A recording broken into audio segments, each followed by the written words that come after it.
the career fair thing? Ditto. I woke up at 6:30 in the morning thinking it was about to die when death or something. Oh, shit. Hello. No, I don't. Actually, I go back and say something. Marcos, when do you graduate again?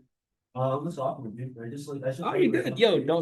You're good. I mean, in my opinion, the career fair is when it was pretty nice. I could show you. I can just tell you what you'd probably look for anyways. I have all the stuff on me Bad, bro, man. here.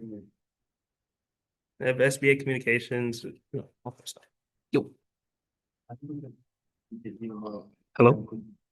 I have to get you host, co-host. Oh, gotcha. So I can share.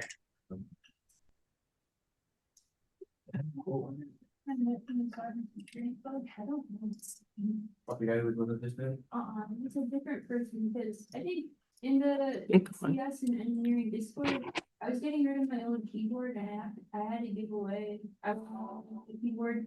And I met someone that because he said he was It's probably gonna be bad. this Raspberry Pi. Yeah. I mean, the story. I didn't play the first one. I looked at the story about it. I was really into it. I played it. Hello. That is not new. Hello, Hey, yeah. do you hear me? Yeah, I can hear you. Sweet. Glad you're doing this. Thank you. Glad you're here. What's up, guys? What's going on, Aiden? Hey, how's it going? John, I just got here. You made it. Nice. Oh, Let's go. Hey, can you hear people in the room? I've never really used this room for Zooms. Everything sound good on our end? Oh, yeah, I can hear you pretty good. I don't really hear anyone else, but Okay. No one's talking right Yeah, that's fair. okay, perfect. All right, cool. Do you mind if we record? Yeah, go ahead. Cool.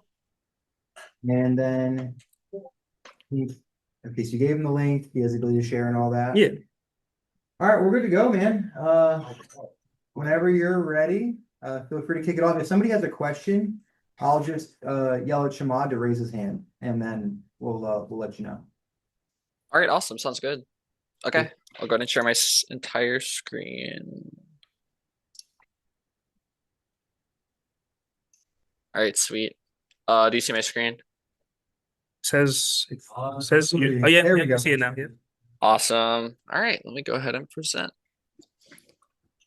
All right, yeah. So today I'm going to go over a bit about red teaming. So yeah, my name is Aiden. I did CCDC at UCF from 2019 to 2023.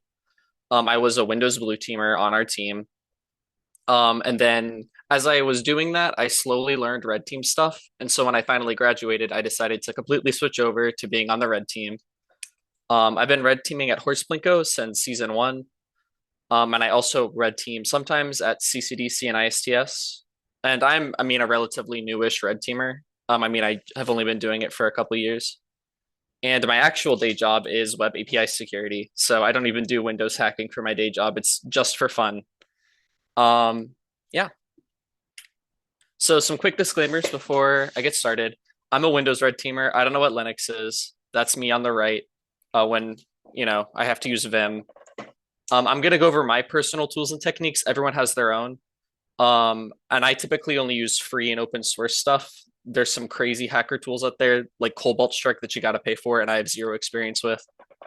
And I can't disclose everything because there's a decent chance I'll be red teaming y'all again in the future, and I don't want to spill the beans. But please do ask questions. I can talk about pretty much everything except for some super secret stuff. All right, here's the agenda. Just gonna talk real quick about like what an attack defend comp is, blue team, red team comp, and what red team's trying to do. And then I'm just gonna start like demoing like some attacks and like how to persist and stuff like that. So attack defend comps, I like to call them just the worst workday ever simulator. Basically, there's a bunch of blue teams. They're given a set of machines to secure that are running scored services. They've got to keep these services up while getting hacked by active hackers on the red team, who are just there to destroy stuff. They're not playing for points. They're just playing for fun. And the entire time you're doing that, you're also given like inane business tasks to complete while you're fighting hackers and trying to keep production services up. So just worst workday ever simulator. You're fighting hackers while you also have to make a PowerPoint for your boss. So yeah, a lot of fun though. So what is the goal of the red team in a blue team, red team comp? I like to say the goal is to provide learning opportunities for every blue teamer. And we do that by getting into everyone's systems, destroying stuff, trying to let them fix it, and then destroying stuff again until the very end when we burn everything down. We definitely want to reward teams that do good security. Like if you're changing your password, setting firewall rules, doing good security, we don't want to hurt you too bad, but we do want to make sure everyone gets learning opportunities and gets hacked at some point. So to do that, we really need to get in everywhere. Some quick terminology I'm going to go over. I'm not sure how much people know these things. Like a vulnerability, it's kind of basic, but a software bug or misconfiguration that an attacker can take advantage of with an exploit. Most of the time when we're talking vulnerability, it's like some stupid C programming language error where there's like a buffer overflow or something, but it can also be like leaving a firewall open or putting an administrative page on the open internet. So Beacon, C2, Implant, and Shell, I'm going to be using pretty much interchangeably throughout this. It just means a program that runs on the victim's computer and allows the attacker to control it remotely. Those four have different connotations and technically mean different things, but I'll probably be interchangeably using them. Typically, a shell is maybe a bit crappier, and it's just like the bare minimum, while a C2 is like a fully fledged, beautiful way to control a system. But at the end of the day, it's just what I'm using to control someone else's computer.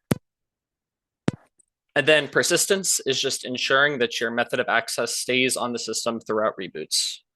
And we'll go over like ways to do that.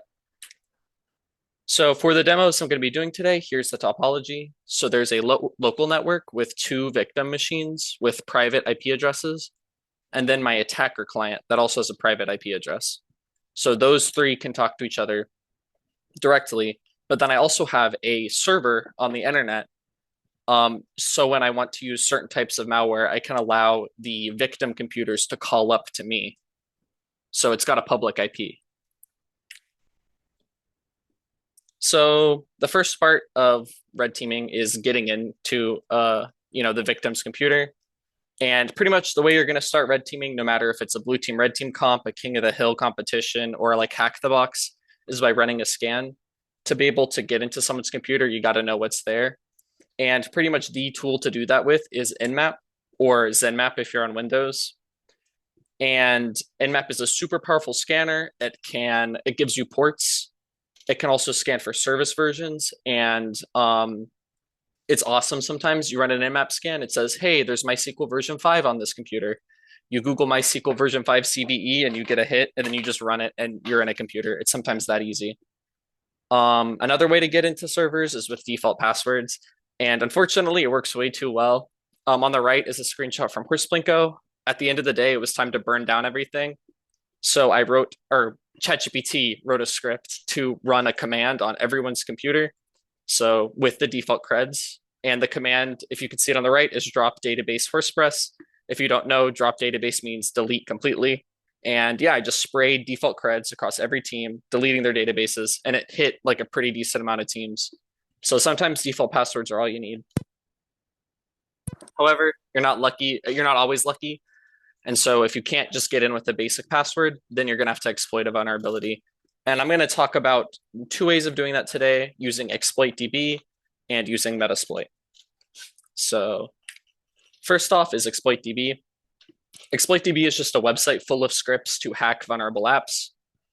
Sometimes it's literally just as easy as hitting the download button, running the Python script, and then bam, you've hacked someone, you're a hacker now. Other times you have to tweak the script to get it to work. They're usually written in Python or Ruby, so they're usually pretty easy to debug.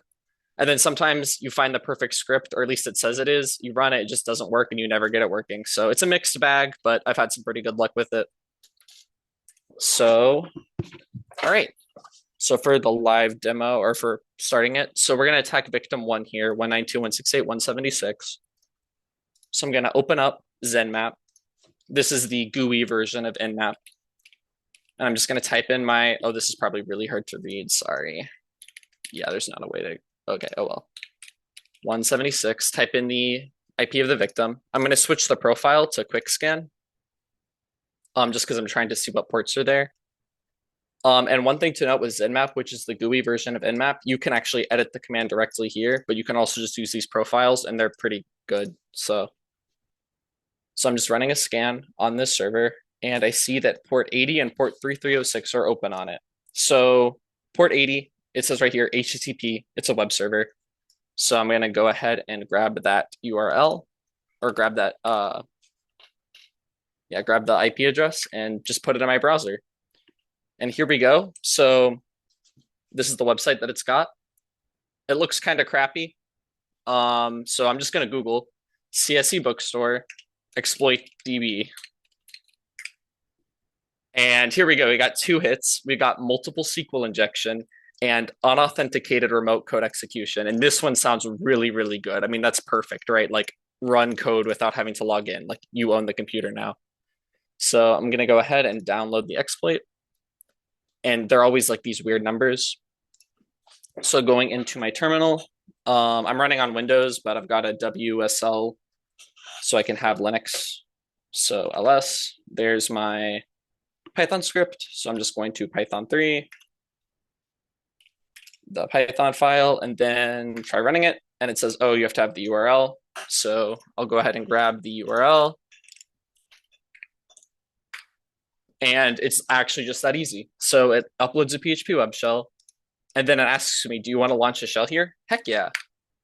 And bam, like I'm in. It's actually that simple. So dir, I can run commands. So yeah, like exploit.db is super cool. You can find there's tons of exploits there. Sometimes you can just Google the application you're using and you'll get a hit and you can just like literally download it and run it. I will say what I've got here is kind of crappy, and this is something you see a lot with exploits like this. Like when I try to print working directory, it doesn't work. I'm not in PowerShell, so I can't like use PowerShell commands like git user. Like that doesn't work at all. And when I hit enter by itself, it errors out and like prints a bunch of garbage to the screen. I also can't press up to look at old commands or press tab really to tab complete. So it's a piece of crap, but it's better than nothing. So a lot of the times after you get in with an exploit like this, you want to upgrade to a like better C2 framework. And that's actually what the next slide is on. Oh, wait, actually, first we're going to talk about Metasploit, which Metasploit is the world's most used penetration testing framework. Pretty much everyone uses it. It's what comes by default installed on Kali. So if anyone ever says, oh, you got to use Kali to hack, it's because you're probably going to be using this. It has a huge database of exploits and payloads. And what's cool about it is that you can use an exploit and then it'll automatically download like a C2 payload on the server. So not only are you like exploiting the server, but it also like installs an agent for you. So you can do a lot of powerful stuff on it. However, it is really old. It's kind of jank and it's extremely signatured. So like Windows Defender will catch it immediately.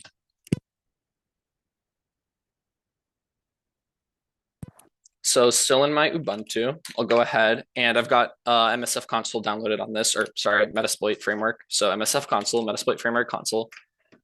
And it really makes you feel like a hacker. It opens up with some crazy ASCII art. So Metasploit is, let me zoom in a bit more. Super great. You can just search for stuff and you'll find exploits. So let's go ahead and scan victim number 2, which if I remember correctly, 79. So scanning this one, there's a ton of stuff open and I can immediately tell this is a crappy Windows box because it says Microsoft here and it's got a million ports open and there are a lot of them are high ports. Windows is weird. It does like weird stuff like this. So what I'm going to do is do a -O, and this tells Nmap to give me the operating system or to try and guess it. So it's going to work a little bit harder this time. And what it comes up with is it is a Microsoft Windows 7 phone. For some reason, Nmap thinks this is a Windows 7 phone. I don't know, but I'm going to assume it's Windows 7 or something similar and not a Microsoft Windows Phone 7.5. And the great thing about older versions of Windows is that they're all vulnerable to an exploit called Eternal Blue.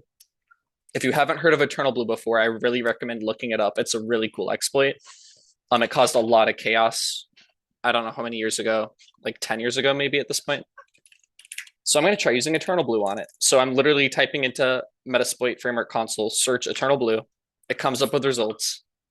I'm going to use the top one, exploit Windows Eternal Blue, right? So use 0. So now I've basically got like a loaded exploit. All I need to do is point it at a server and use it. So Meterpreter, it takes some getting used to. I've used it so much though, like I just like know what to type. But like, yeah. So next you want to show your options, and this will show you what you have to set on the exploit in order to use it. So what's required for pretty much every exploit is R hosts. So this is the remote host you're running the exploit on. So I'll set R hosts 1.79. And then show options again. So apart from the actual exploit, you can also control the payload that gets dropped on the server once the exploit completes. So this one by default starts with a reverse TCP payload. And so I'm running this from my local computer. So it does not have a public IP address, and you cannot use reverse shells unless the other computer can talk back to you, and it can't talk back to me. So instead, I'm going to switch it to a bind shell. So I'm going to set payload Windows x64. It has tab complete, which is nice. Interpreter bind TCP. Sweet. And the default port for every Meterpreter payload is 4444. Meterpreter is the most used pen testing framework. If you see 4444 anywhere, it's almost definitely a virus. All right, so I'm going to go ahead and run Eternal Blue, and this may or may not work. Eternal Blue is a buffer overflow exploit, so it's kind of janky. It basically tries multiple times and has like a 10% chance of crashing the computer. So we'll see if it works. I really love running this one because it really makes me feel like a hacker, because it just dumps so much stuff on the screen that makes absolutely no sense. Like sending egg to corrupted connection. Like I really hope this egg works. It's not going to though, it looks like, but. So this will probably try 2 or 3 times and then maybe eventually get it. And if not, it'll crash it. I will say though, Meterpreter is smarter than Nmap. It did detect that it's Windows Server 2008 and not a Windows 7 phone. So that's good.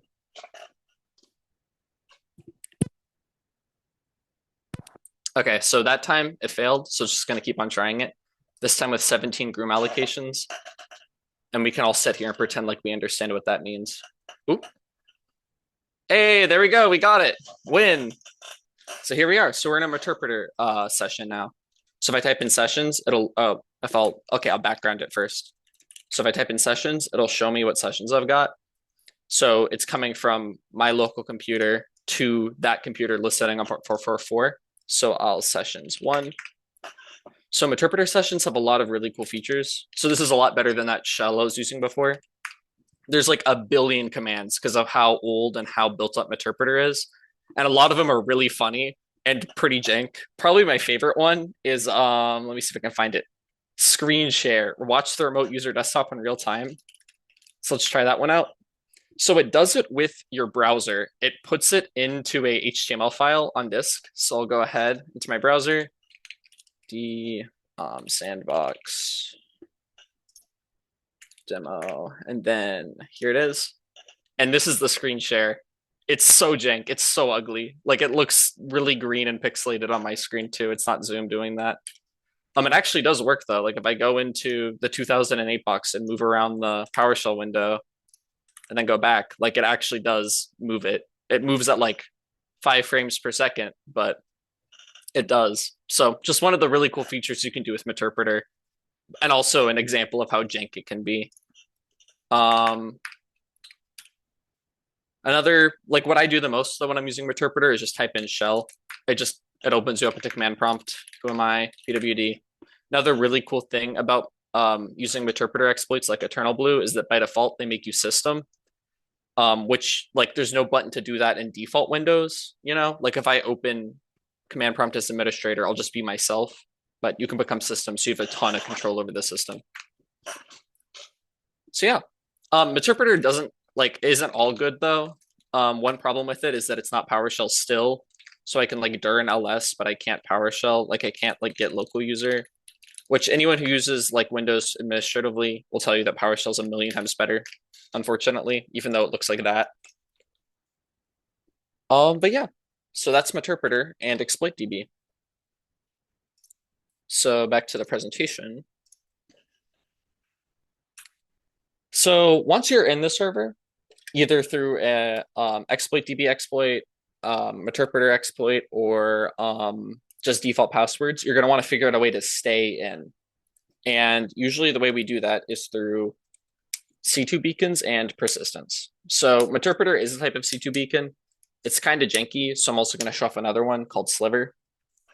And right here is a diagram showing the difference between a bind shell and a reverse shell. So what I had with Meterpreter was a bind shell. The target server opened up port 4444 for me, and I connected to it from my client. However, bind shells can be kind of tricky because if the victim has a firewall, then you can't open up a port on their server because they firewalled it off. So most of the time in the field and in these kind of competitions, you're going to want a reverse shell. Reverse shells bypass the firewalls typically on the victim computer. Because I mean, if you think about your laptop at home, right, or the one you're using right now, that laptop has nothing listening on it, right? You're not like running a server on it, but it can reach out to Google. It can, reach out to the web. So pretty much everyone's computer allows traffic outbound, but not inbound. So that's why you want to have a reverse shell. The only caveat with a reverse shell is that you need a remote machine with a public IP to use. So my local desktop obviously does not have a public IP, so I had to spin up something in AWS to use a reverse shell. So now I'm going to go ahead and use Sliver. Yeah, so some ways of staying in. Off-the-shelf C2 frameworks, Metasploit framework, which I just showed off, and next I'm going to show Sliver. So I'll go ahead and open that up. So here I've got two more. Or here I've got my remote server up in AWS. So I'll type in Sliver, and this opens up the Sliver console. So I can type in sessions. So Sliver isn't like Meterpreter where it can do exploits and do C2. It only does C2. So I'll type in implants. So before this, I generated some implants, and they call out to helpful.horse, and they're meant to run on Windows. So I'll go ahead and drop these on the servers. So back to that terrible, terrible, terrible Python shell, wherever that went.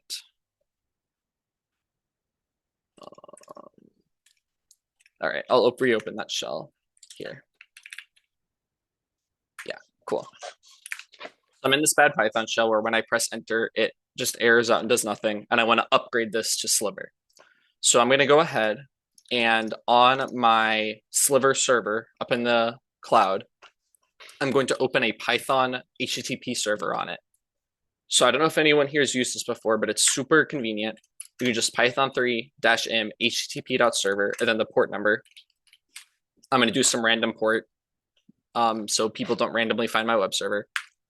And it just opens up a web server in the directory you're in, hosting the files that are there. So I have my Sliver payload here, and I can do that in my browser. I can go to helpful.horse 7028.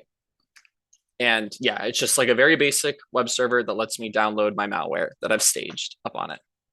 So while this is running, I'm going to go back to my crappy shell from the exploit I ran earlier, and I'm going to run some commands to download Sliver.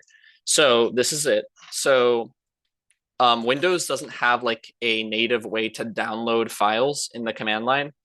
So with CMD, so I have to use PowerShell. So I'm using PowerShell-C, which says run this command, invoke web request, which is the most verbose way of saying download something ever, -use basic parsing, because it'll error out if you don't include that, to the out file sliver.exe from my staging server. So I'll run that. We don't get any output, but we know it works because it's taking forever to run. So it is actually downloading it.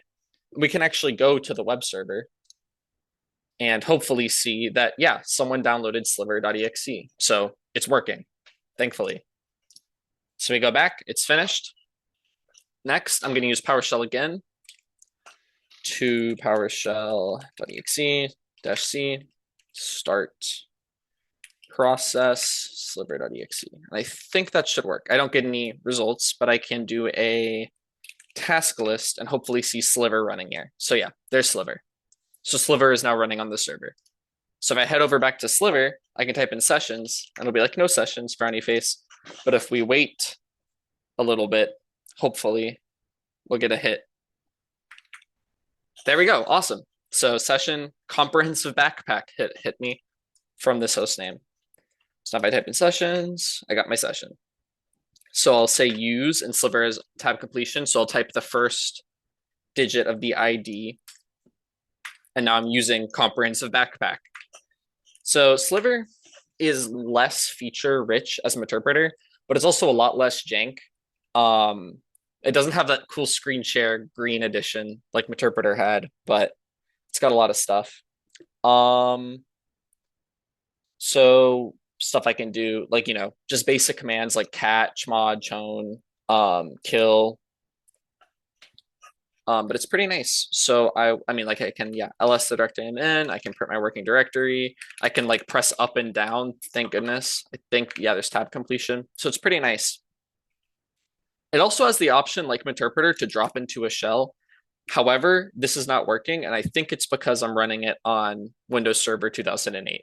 But what I think is funny about Sliver is that before you drop into a shell, it asks you if you're an adult, because opening cmd.exe on a server is the most obvious and silly thing ever, right?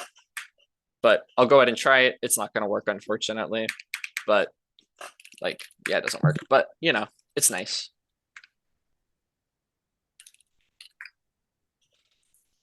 So yeah, that's Sliver. Any questions? I know I just like talked a lot and about a lot of different tools.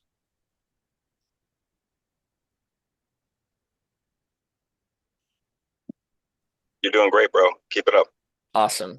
All right, cool. Hey, just keep going. I've got a bunch of questions. We'll just ask them at the end. All right, great. Facts.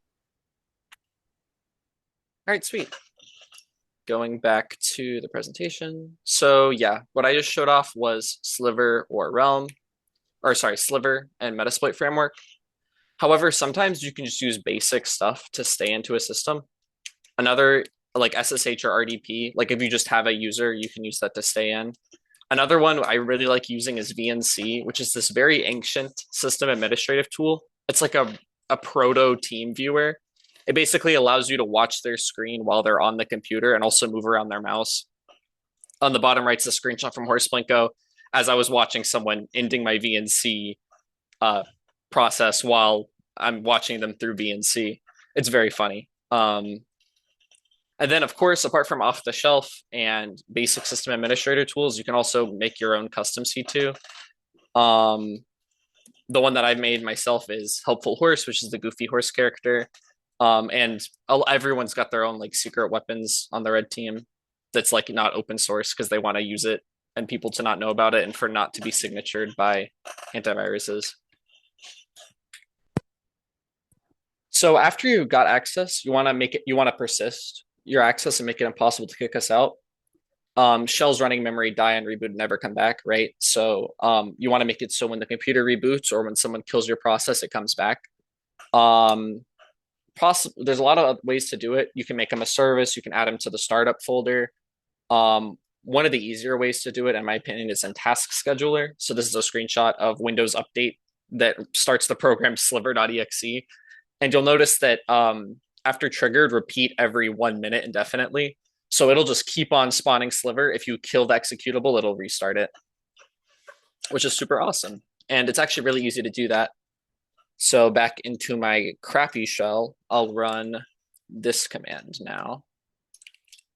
So what this is doing is using the schedule tasks command to make a schedule task that runs under system, so with the highest privileges possible. And it's basically saying every minute run Sliver. So it's the one from the screenshot. And success, the scheduled task has successfully been created. Awesome. I'm going to go ahead and yeah, and now it'll be on the server. I'll go ahead and show it on the server. It's this one. So if I go to schedule tasks, it's right here. So it's probably going to start it's going to start at 2:31, so it should start pretty soon. It might not. Oh yeah, no, it just ran. It's currently running. So every minute it'll start if you ever kill the sliver binary. And so if I restart the computer, I've still got access. Let me see if I actually got my callback for it. Maybe not. Oh yeah, there we go. Sessions. And this one, so my original session was running as administrator because that's what this crappy shell is. This crappy shell is administrator. But because I made it so the scheduled task is running as system, my new shell, my new beacon from Sliver is running as system. So I've also privesked into system using that. So scheduled tasks are really strong. I don't know why you could just make anything run a system as a scheduled task. And that's also like the only way to do it. It's so goofy. All right. My favorite part of being a red teamer, honestly, once you've got into the system and like you're in and they're not kicking you out, you just get to do some trolling. Here's some screenshots from competitions I've done. I made a virus. It might look incredibly bad on y'all's screen, but it basically turns every font on Windows to just the Among Us character, and it makes the computer pretty unusable. That's like a photo of like Task Manager. You just can't see anything at all. And then on the bottom left, I've got my That's course. amazing, bro. Yeah, it's very goofy. And then the bottom left corner is from a past horse plinko when we deployed Bonzi Buddy on everyone's computer. And then also just spamming messages like you're about to be signed out, it's Plinkin time. In the top right, I was looking at someone's computer on DNC and there was like 50 copies or 100 copies of this folder called password on their desktop. And so I just opened up Notepad and I typed in what that, like WTF, like what is going on in this computer? What did I just walk into? And they just told me to keep myself safe. And I was like, okay, thank you. I'll leave now. Yeah, no, lots of fun just hanging out on other people's computers. And finally, like the real goal of being a red teamer is burning everything down on the end. Here's some screenshots of scoreboards from competitions, with green being the service is up, red being it's down. We try our best to make the board all red. We're not always successful, but we get pretty dang close. The bottom one is from a competition where as a red team, we all came together and decided to not break that one service, which is why there's a straight green line across the bottom. That service is DNS. And as everyone knows, when DNS goes down, everything stops working, including our own C2. So we had to keep it up until the very end, or else we would kick ourselves out of the boxes by killing DNS. Real quick, some blue team tips. Now that we've gone through all the red teaming stuff. One of the best ways, or like just a general philosophy you should have while blue teaming, is understanding your threat model and trying to reduce it as much as possible. And one of the easiest ways to do that is closing open ports, right? Like what ports are on my system? You can scan yourself with Nmap and see what ports are open and do they need to be open? And what programs are running? Do they need to be running? Does VNC need to be running on my system? After you've reduced your threat model to as small as you can get it, then you want to try securing what is left, either by hunting for persistence or securing anything that's still around. So here's two screenshots of Nmap scans of the same server before and after I turned on the firewall. So on the left has like 10 things open, right? That's a target rich environment. As a red teamer, I can go down that list and try each of those services and try to hack it. And if one of them doesn't work, maybe the next one will have a vulnerability I can exploit. So it's like a castle wall with a million doors. I can try and poke and prod at each of these. While the one on the right only has one port open. And if I can't break in using that one port, I'm out of luck. So reducing your attack surface, making it so there's less opportunities for red team, less places they can try to break in from, will go a long way to securing your system. When it comes to hunting for persistence, on Windows at least, sysinternals are incredibly good at that. There's a program called Autoruns, and that's a screenshot of it on the bottom. It checks startup locations for malware, like Task Scheduler. Process Explorer is basically Task Manager, but like really strong. You can use it to look for malware that's currently running. And then TCP Viewer is another great one that shows network traffic. So if you see network traffic to or from port 4444, you know something's wrong. And yeah, at the bottom is a screenshot of Autoruns. And you can see, I'm not sure how easy it is to see in your screen, but you can see that like that yellow line is C horse called evil chom.exe, probably a virus. Under that is another one called chom, corporate horse operate. Yeah, probably also a virus. And then another one of the purple lines is just windows.exe. So Autoruns is great because it highlights with purple or yellow programs that are not signed by Microsoft. So typically you open it, and if you see any lines that are highlighted, it's probably malware. So another thing I just wanted to go over real quick is how to learn what red team. And pretty much the only answer that I know of is hack the box. And it's kind of like I'm obligated to say that. Personally, I'm actually very bad at hack the box. This is a screenshot of my profile. I've only got like 12 root owns and I'm a script kiddie rank. Like I'm just not very good at it. But the people I know who grind it a ton get really, really good at red teaming. They also always end up hating it by the end of their, 50-hour hack the box journey, if that, like a 100-hour hack the box journey, but they do get really good. When it comes to web pen testing, which I didn't really talk about at all today, but it's like actually what I do for my day job. Portswigger Academy is awesome. They're the people who make Burp Suite, which is the web pen testing tool, and their website or their academy is really great. And then there's also Hack This Site, and Hack This Site, it looks like it's from the 90s. It's really janky and old, but it's pretty decent as well.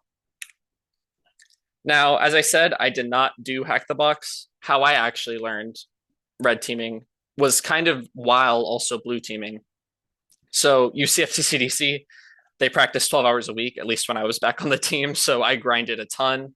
And pretty much every practice, we would create a VM and I would find and install a vulnerable service. So finding and installing a vulnerable service, typically I would, like a really easy way of doing it is just going into Interpreter and search RCE and then just looking for like something that looks really crappy. So for example, phpMyAdmin LFI RCE, right? Or phpMyAdmin 3522 backdoor. Okay, so I'll download and install phpMyAdmin on a server, right? And then try to secure it. You figure out how the service works. You figure out how the exploit works. You try to exploit it yourself. You learn like what exploiting it looks like in the logs. You try to patch it. And then maybe you can either even work with another person and have them try to defend the server while you attack it and vice versa, switch roles. So that's probably the best way that I personally learned how to red team and blue team is intentionally installing insecure services like the bookstore. Another great feature of ExploitDB is that they'll have links to the vulnerable software they exploit. So the one I did today, the ExploitDB script actually has a link to the GitHub in it. So you can just download it, install it yourself, and then try hacking it with the exploit from the website. So yeah, super convenient. And that's how I got good at blue teaming and red teaming. All right, yeah. Any questions? Also go to Horse Plinko if you can next year. I love that, dude. That was amazing. That was super, super helpful. Great job explaining everything. Yeah, give him a little round of applause. Yeah. Questions? I've got so many, so y'all, if you have anything, feel free to ask and I'll just take the end. Can you go back a few slides? I have a question, but I forgot exactly what it was about. Yeah. Yeah. Oh, yeah. Forward a little bit. One more, I think. Forward one more. Wrong way. Wrong way, I think. Yeah. Back one. I think it's right here. Yes. For understanding your threat model and closing all your ports. I don't know if you recognize my voice. My name is Mark. We talked a lot on Sunday at Plinko. Oh yeah, I definitely recognize you. Yeah, for sure. I'm just wondering, is closing all those ports and stuff, is that all kind of equivalent to like basically setting up your firewall to block almost everything on Windows? Yeah, no, definitely. Yeah, and that's probably the easiest way of doing it is just blocking as much as you can with their firewall and only letting in what is required. Sometimes it is also like removing programs that are running and listening on ports, but the best way of doing it is the firewall for sure. Okay. Killing it. Yeah, love that. We my dad. Yeah, Really is amazing. When's he doing another presentation for us? That is a good question. Okay, guys, if you think of anything along the way, please, yeah, go ahead. No such thing. I have a question. I don't really know much about cybersecurity, but wait, So what would constitute the port like needing to be open? Like, how do we determine that? I don't know if that's like a dumb question. That's for your score service. Did you hear? No, that's, yeah, I did hear the question. That's a great question. So, yeah, so you want to keep the ports open that are required. So in a blue team, red team competition, the ports you want to keep open are the ones that are your scored services or your critical services, right? So for example, on the ATM server, you want to keep SSH open. And it's explained on the scoreboard. In a real life, real world scenario, the ports you want to keep open are what are required to do your business functions, right? So if you are securing a website, then you want to make sure the web server ports are open. So port 443. Or if you're securing a mail server, you want to make sure the mail server ports are open. And then you want to close everything else. Thank you. Okay. I'll start with, I think I have about 20 questions. Number one, I know a little bit about beacons, and one of the first things you said, I wrote these as you went through your presentation, so it might make sense to follow, go back to the beginning and follow through it. But on our side, I know that beacons are like stored and they're like kind of hard to find depending on if you use Sliver or Metasploit, but how do we realistically hunt down any of these persistence things? At the end there, you mentioned, auto runs and Process Explorer, but finding a beacon, to my knowledge, is like pretty tough. Yeah, that's a great question. So I'll honestly just open up the servers that I've been hacking so we can like try and look for them together. So this is the one that has Sliver and Meterpreter running on it. So let me go to my downloads. Okay, I don't have sysinternals. So let me go ahead, live.sysinternals.com. So beacons have to exist on your disk. They at least have to be running in memory. They're not always going to be on disk actually, but they're definitely running in memory. And they're definitely using the network. So you want to look for them like where they have to be, which is the network or in memory or on disk. So one of my favorites, and I'm hoping this one will work pretty good, is TCP viewer. So let's open up TCP viewer. This is the one that checks for network traffic. And so you can sort by port and protocol. So let's see, and by remote address too. So if we sort by remote address, we're going to look for anything that looks suspicious, right? And there's like 5 million requests. I'm not sure how easy it is to see. It might be pretty hard to see for you guys. You've got a giant screen, so you're good. Okay, great. There's like 1 million requests you see to this remote address, 54.242.194, right? That's pretty suspicious. And then you see that it's being done by sliver.exe. So, I mean, it's not always going to be called sliver.exe, but looking for it at the network level can help a ton. And I mean, yeah, look how chatty this thing is. Like, this is crazy. There's 1 million requests to 54.242.194.249 on port 80. And the green means they're being opened and red means they're being closed. So it's constantly opening and closing new connections while you're not the one doing it, right? We're not touching the web browser right now. So yeah, that's very suspicious network traffic. This is on Nmap?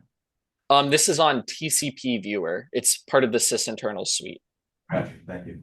Yeah. So what do you do from there? How would I delete it? I mean, yeah, now I'm pretty sure this is a malware, so you can actually just right click on it and see process properties, and you can see where it's running from, which is our web server's documents as sliver.exe. You can go find it and just kill it, honestly.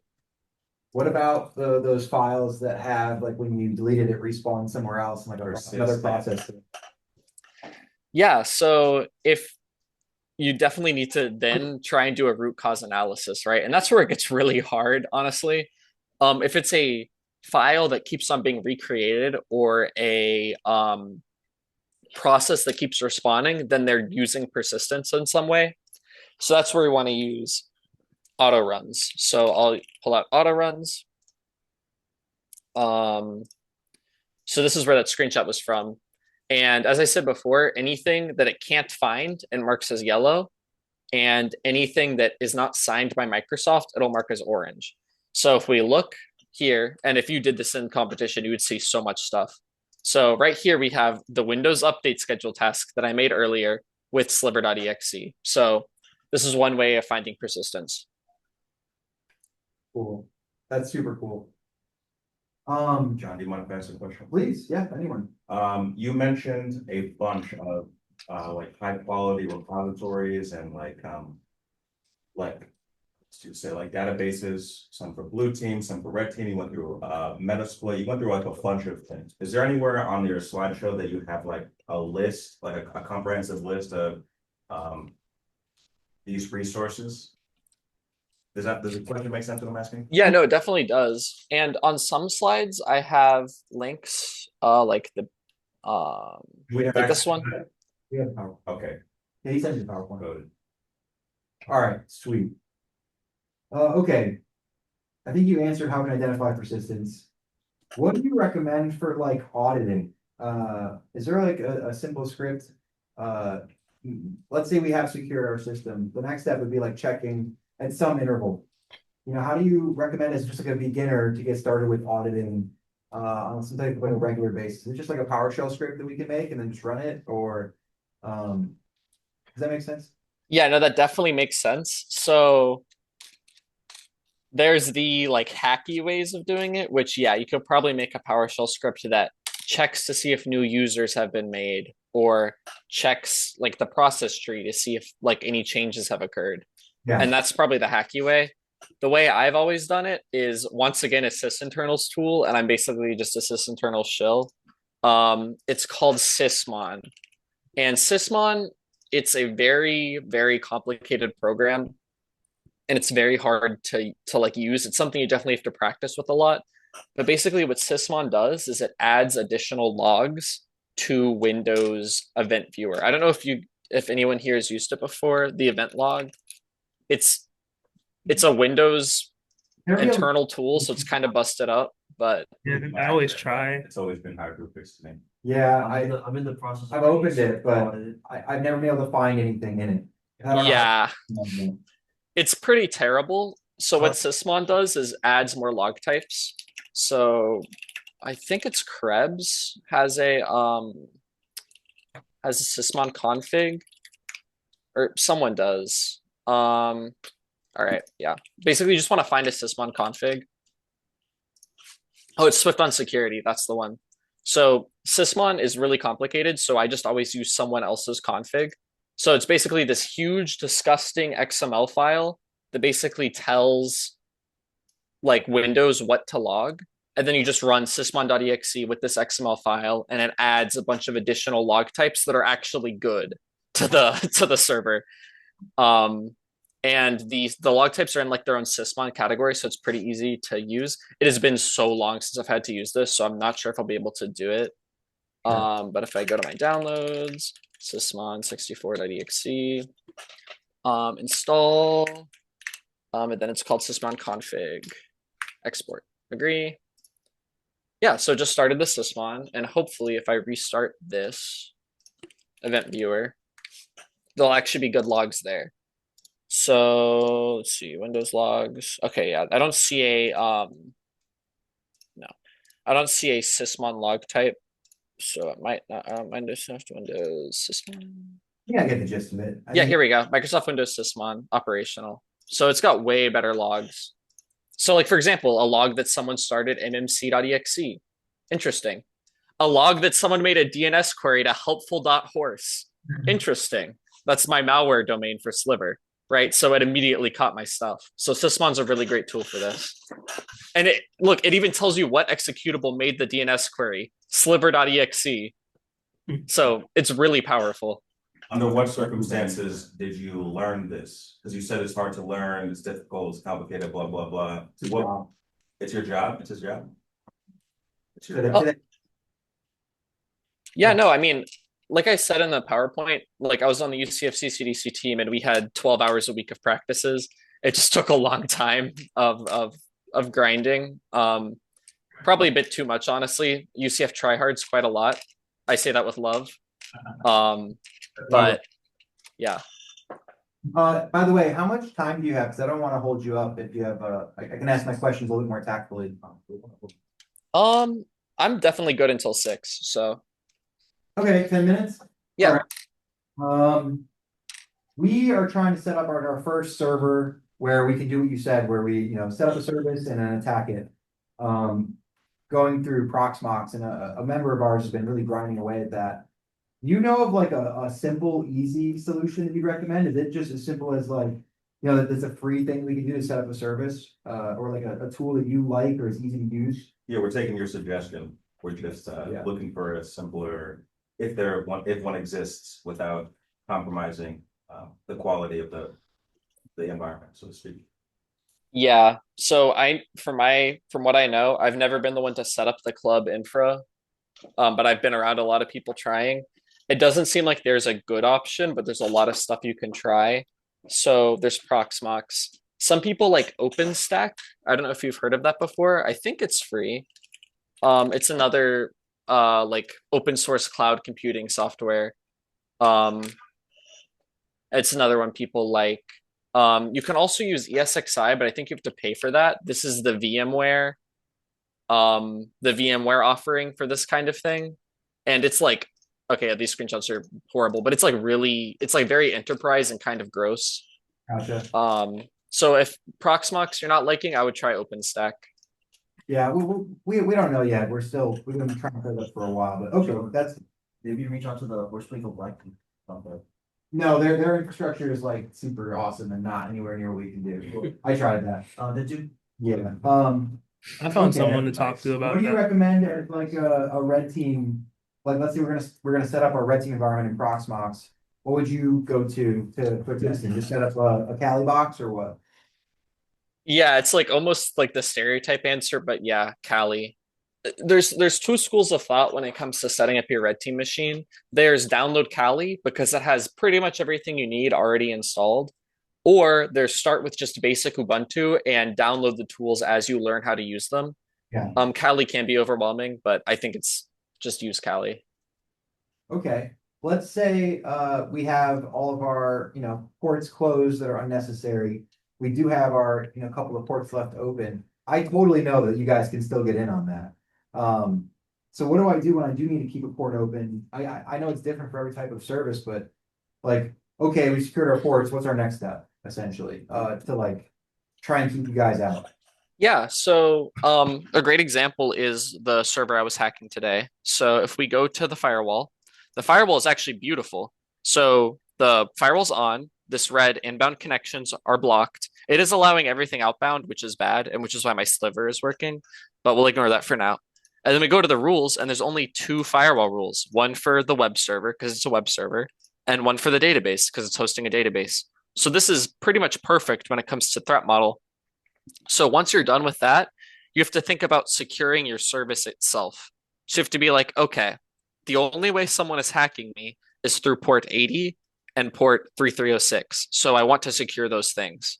So that's when you want to look at what you're actually running and start trying to see like what the vulnerability is. So for example, the website that's running is, super, super duper vulnerable to some random CVE, right? That I found on exploit.db. So you probably want to like literally Google what you're running and vulnerability to see if you can find a vulnerability for it and then see if you can patch it. Got it. Okay, yeah, that makes a lot of sense.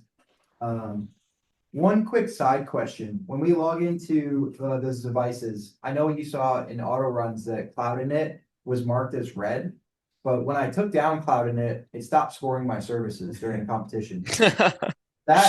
Was that like, and also I know like the Kerberos, for example, has like a KRGBT user or whatever that you don't really want to delete.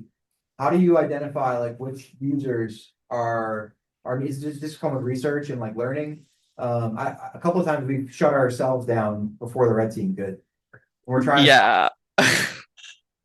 No, that's a really good question. And yeah, that's just something that comes with a lot of practice and a lot of practice. Yeah, deleting random stuff and seeing what happens and learning about what Windows internals are. I will say there's no shame in over securing and locking yourself out. Like, at least you're trying to do security. Like, as a red team, when I see a bunch of people go down in the first 30 minutes of the competition, even though I haven't done anything, I'm like, at least they're trying. They probably turned on a firewall and blocked themselves or something, but that's good security, So, yeah. I have one more question. Go ahead. Caveat on that question, it's kind of like a simple like. You mentioned, and it was mentioned during like the recap, the post-game recap on Saturday and Sunday. That because you guys had plenty of time to prep and you set up the environment for Horse Plinko specifically, that you guys had a route long before we could ever hope to disallow it.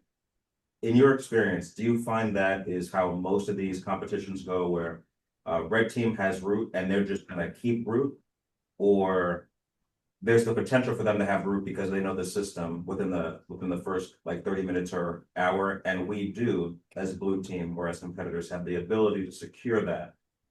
I just want to know if I should be learning how to disallow red team to get root in these competition settings, or should I forget that as like a hope and possibility and just focus on like changing passwords, setting up firewall, and the other like initial 30 minutes maintenance. Does that make sense? What I'm asking? That totally makes sense. And yeah, I would say for 80% of these competitions, red team already owns the system before you walk in.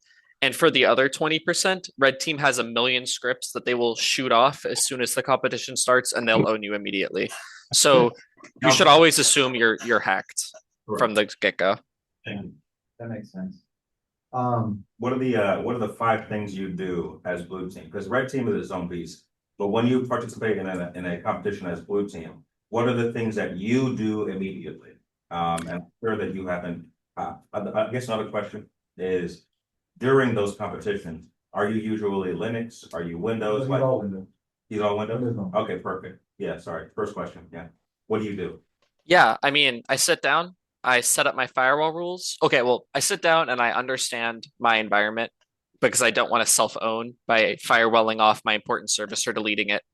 And then set up firewall rules, change my passwords, take backups of anything that matters, just in case it gets deleted somehow. And then at that point, I start threat hunting with the sysinternals tools. Set up sysmon, check my logs, look through TCP viewer, look through auto runs, and then like try and set up other security tools after that. So we've got LS ports open, change passwords for important boxes and upload passwords to manage for repository, set up firewall rules, set up backups for what? Like your services you set. Okay. FTP server, you grab a backup of it. Got you. And Set then up the- sysmon. Then the tools you have, Sysmon, auto runs, and then additional security tools. Got you. Thank you. Yeah, of course. All right, it looks like that is right around the time. I think that was everything. Wait, I have an actual question. Oh, yeah. So we have to do one inject I remember are this like the network map injects. I see some people have like inventory scripts and some scripts that just help out with injects. How would you go about answering some injects, especially getting ready for injects? There's a lot that we dealt with in CCDC that we just couldn't really get ready with. Those Docker, those like setting up Splunk. But the network map would be one I would want to like kind of know if you can answer that. Yeah, no, injects are really hard. I hate them. I never liked them. I wish the competition was only hacking, but it's a business competition, so you got to do business stuff. The best way to practice is I mean, you get better at injects by practicing them, which is not fun at all. But sometimes you got to be like, I got an hour-long time limit. I got to make a Word doc of our network, you know. And then also just general experience will help with stuff like installing Splunk. I mean, it was probably your first time ever having to deal with Splunk, right? And it sucks, but after that you'll get better at it. And then hopefully next time it won't be install Splunk, it'll be install some other type of seam like Elastic, but you'll have some experience under your belt to make it easier. Okay. Yeah. Just for the network map, would it be like your open ports, or would you have to use a separate like tool for that, like Nmap, to like scan the ports that are open? That's all I was trying to like really figure out what they wanted for a network map. Yeah, I would say for a network map, you want to have which servers are there, have what their role is. So you really want to understand what their job is. Are they a web server? Are they a database? Are they an FTP server? And then their IP address, they definitely want to see that. And then their host name, if they got one. And then, yeah, maybe open ports with Nmap at that point for sure. And you also should probably Nmap scan your entire subnet. So instead of shooting for one IP address, you can shoot for your entire subnet this might not be the right way of doing it. It might be, but scan everything. And this is my home network, so it's going to find like my Chromecast and my Nintendo Switch. But yeah, do something like that on your competition network. So, because sometimes there are boxes hidden that you don't know about. So you definitely want to do a scan of your entire subnet to see what's there. Okay. Oh, cool. Okay. All right, well, we hit the time limit. This was awesome. I really appreciate it. Let's give it up for one more time. Oh, yeah. Thanks for presenting, Aiden. Yeah, Yeah, no, thank y'all for having me. Just message me in the Discord if you've got any other questions. we'll do. Yeah, I'll be asking you Absolutely. maybe some other competitions. The goal is CCDC for us, so hopefully maybe there's a few other ones that we can do to practice. Actually, we do plan on doing a purple team competition hosted by Cal Poly. Yeah, Oh, that sounds like fun. Nice. King of the Hill competition. but all right, man. Oh, wow. Thanks again, and we'll catch you on the flip side. Aiden, you're the GOAT, bro. Appreciate you. Thanks. Yeah, man. of course. Thanks, y'all. You're welcome. Peace out.